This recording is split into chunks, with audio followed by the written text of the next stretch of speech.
सुब्हानल्लाहि व बिहम्दिही सुब्हानल्लाहिल अज़ीम। बिस्मिल्लाहिर्रहमानिर्रहीम। अस्सलामु अलैकुम दोस्तों, हमारी आज की वीडियो का टॉपिक है हर तरह की हाजत का मुजरब वजीफ़ा, हाजत पूरी होने का वजीफ़ा। जो वजीफ़ा मैं आपको आज बताने जा रही हूँ निहायत मुजरब और आसान अमल है। इस वजीफ़े की इजाज़त आम है, सब कर सकते हैं। ख़ुद भी करें और दूसरों को भी शेयर करें ताकि सब इससे फ़ायदा उठा सकें।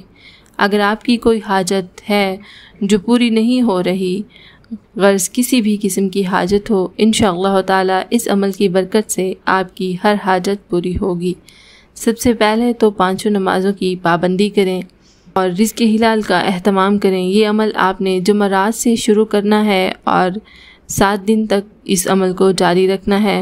इस अमल के करने से हर जायज़ हाजत के लिए आप दुआ कर सकते हैं। रोज़ाना नमाज इशा के बाद किबला रुख बैठकर अव्वल व आखिर एक बार दरूद शरीफ पढ़ें।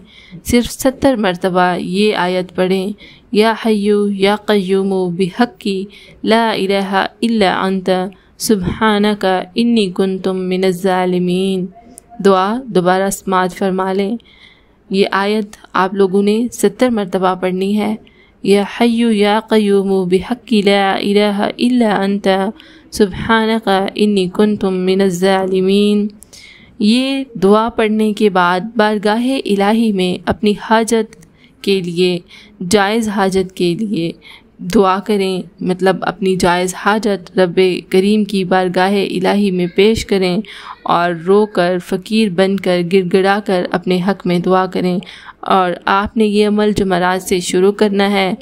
पहले 10 दिन इस अमल को करें। अगर 10 दिन में आपका मकसद पूरा नहीं हो जाता, आपको आपके मकसद में कामयाबी हासिल नहीं हो सकती, तो आपने ऐसा करना है कि 20 दिन तक इस अमल को करना है। पहले तो 10 दिन में या 7 दिन में, इसकी लास्ट लिमिट 40 दिन है। आपने इस वजीफ़े को, अगर आपका मकसद पूरा नहीं हो रहा, तो 40 दिन तक जारी रखना है। इंशाअल्लाह ताला आपकी हाजत ज़रूर पूरी होगी और 40वें रोज़ यकीनन कामयाबी मिलेगी। इस तरह की मज़ीद इस्लामिक वीडियोज़ देखने के लिए जुड़े रहें हमारे साथ।